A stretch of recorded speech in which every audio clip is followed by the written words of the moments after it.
The all-digital future in gaming is something many embrace, but at the same time many fear. Find out why PlayStation is casting fear and doubt into this all-digital future of gaming. Up next.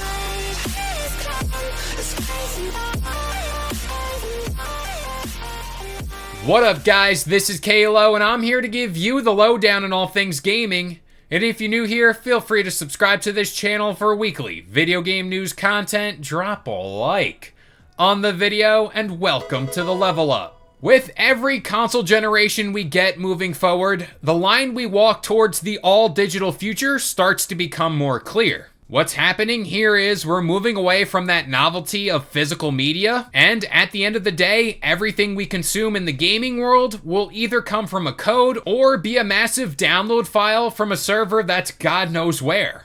Now, most of that wasn't really taken into account by a majority of us gamers, seeing how some have said, oh, they'll never truly take away all of our games with a simple flip of the switch. But that's right up until they actually did it. This is something that is currently happening with PlayStation owners, seeing how a whole bunch of digital purchases they've made just got pulled directly out of their libraries. And this is in relation to a whole lot of content from the Discovery Channel. Quote, as of December 31st, 2023, due to our content licensing arrangements with current providers, you will no longer be able to watch any of your previously purchased Discovery content, and the content will be removed from your video library. We sincerely thank you for your continued support.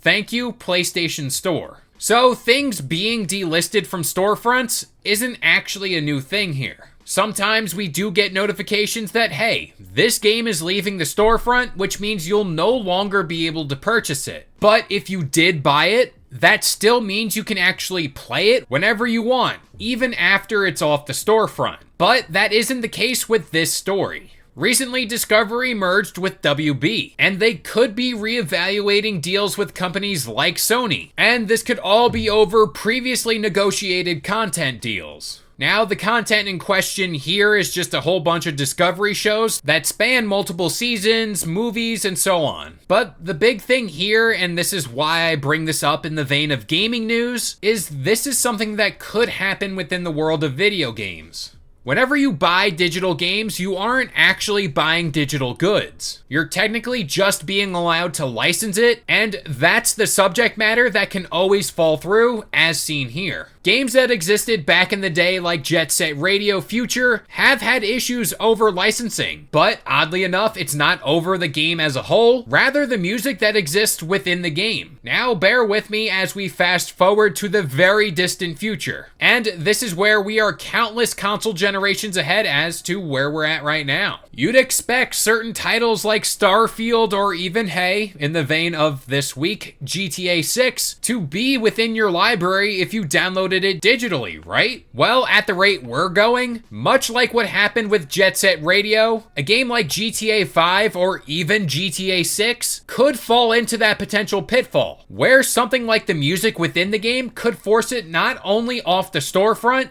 but your very own library as well. And this could all be accredited to deals that are being struck today for 10 to 15 years in the future, and renewals on those deals that might not happen. This is the big concern for many moving forward. With this whole idea of not having physical media, games might completely disappear. And as we rapidly move past the current console generation, could it be too late to fix any of this? At that point, companies like Microsoft and PlayStation would control the market, the sales, and licensing for said games. This is where we need to stop talking about purely game preservation and start to talk about keeping the games you spent your hard-earned money on. Now, I know I've said in the past that I often find downloading a game could be a far more convenient route, especially when it comes to these massive AAA releases like Call of Duty. But even nowadays, when you buy a physical disc, it's really just a key for the game. But hearing this story makes me a tad bit worried about games preservation moving forward, and just a little bit worried about the all-digital future of gaming. But what this story shows you today is how easy your content can be taken away from you. And in this case, it's just happening under a month. But with all that being said, I'm going to pass this question off to you guys. I want to know your concerns over this all-digital future of gaming. Is there strictly gonna be an all-digital future?